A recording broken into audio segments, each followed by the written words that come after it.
addiction started when I was age 13. My brother was killed in a car wreck. By the time I was 16, it spiraled me into alcohol, and then marijuana, and then methamphetamines.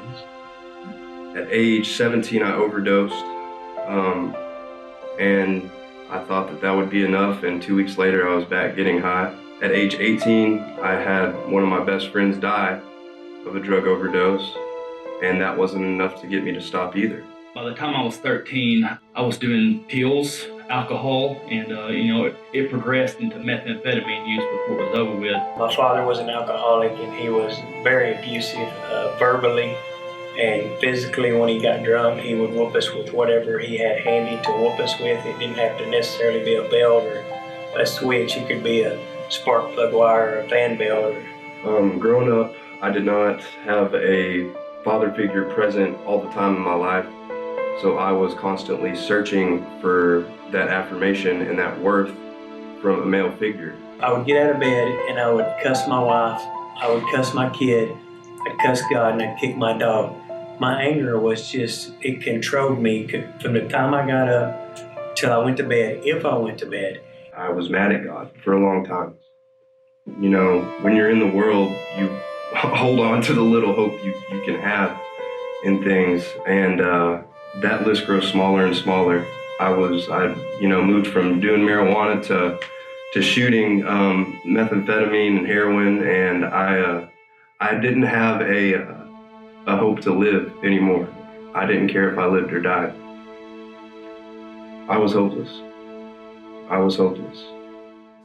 I'm a problem, so therefore they can't handle me, so they have to put me somewhere to fix their problem, and it's just destructive. I was on a course to death. In my deepest addiction, I was doing $300 a month a day, and there was times to where I would stay up 20, 30 days at a time. There were several times where I knew that I didn't want to live that life anymore, but I'd go to church for a little while, but I never truly surrendered. I always just thought they would go away if I went to church and tried to be good. Growing up, I was in and out of church. I actually went to a Christian school. They didn't know how to deal with me either. I was shunned from churches. I didn't fit the perfect church kid. I kept going to rehabs. Went to my first rehab when I was 13, but I had a lot of other major issues. The drug addiction was a symptom to the greater problem. I'd go to these places and I never dealt with my issues, with the root issues of why I was doing drugs and why I had all this hurt and pain in my heart to begin with. I didn't even know I had hurt and pain in my heart. I sat in the closet with the loaded rifle in my mouth and my finger on the trigger, praying that God would give me the strength to pull the trigger.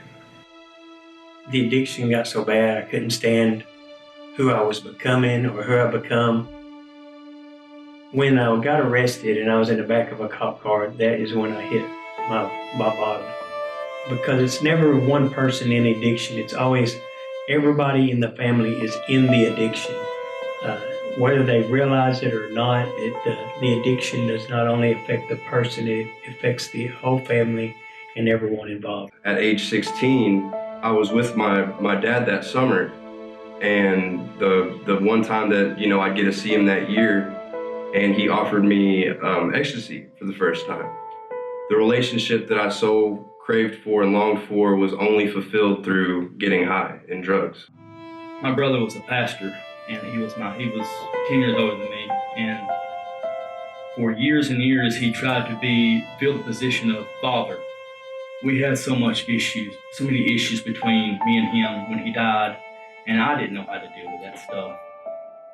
And I just kind of did my own thing, which was drugs, and went deeper and deeper and deeper. There was major rejection issues, and until I dealt with these root issues and realized that all these addictions stem from not being healed up and from the pain I was trying to cover up from my childhood. the Lord put a man from Hope and Compassion in my life. And if that hadn't happened, if that had not happened, then I know for a fact that it would have been only a matter of time before I was right back in that same old cycle, right back to doing dope.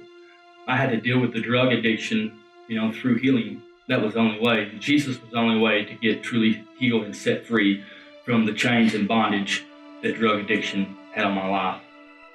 After meeting with this man from Hope and Compassion, I realized that my anger that was driving me, it was a driving force. It wasn't something that I could control without going through inner healing and dealing with things that happened to me in my life. Because of everything that God has done through Hope and Compassion, my relationships have been restored with my wife and my child, with family, and now I have an outlook on helping people that was on the same journey I was. Being at that rehab never got to the issues of why I was getting high.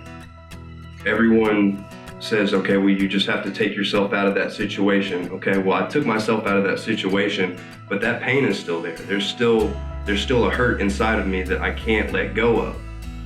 And so I took it upon myself and into my own hands, and I kept getting high and kept going down a very dangerous path. We got married, and then we had a little girl, and she's my heart.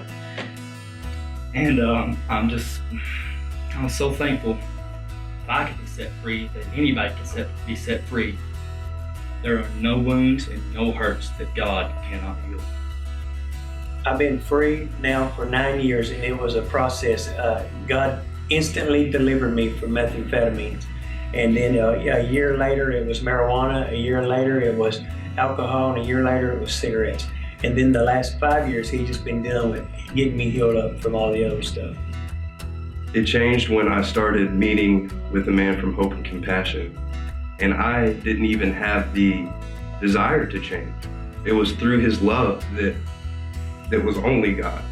It could have only been God to stick with me and uncover these roots. And the first time that I met him, it didn't take long at all. He showed me the things that were hurting me on the inside that I could never see.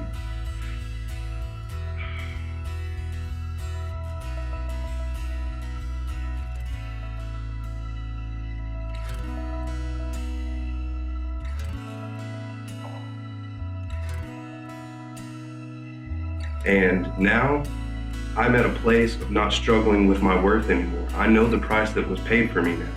I know that I am so loved in the eyes of God that he would send his son for me just to die. He was perfect, and he would send his son for me. I have hope with where my life is going. I don't have to resort back to doing drugs and getting high in order to deal with my problems. Now I can identify the problems that I have, and I have a support group and a structure to carry me through my problems and to help me along the way. I'm moving in a direction now, and that's all because of Hope and Compassion and the love of Jesus. Everybody knows someone who's hurting and broken. It could be someone from your work, it could be someone from your church, it could be someone in your family. No matter who it is, no matter the circumstance or the situation, there's always hope and compassion. Here at Hope and Compassion Ministries, we are excited about providing hope, healing, and restoration. We're excited about giving hope to people who are struggling with issues in their life, who are struggling with addictions, and who are struggling with hurt and woundedness.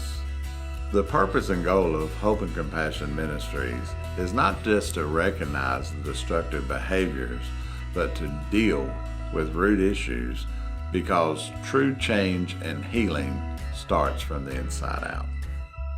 Some of the root issues that I see a lot is rejection, shame, guilt, abandonment, abuse, father issues. These are the things that affect people on an everyday basis. They affect them in their job, they affect them in their relationships. These are the effects that people have because of those root issues.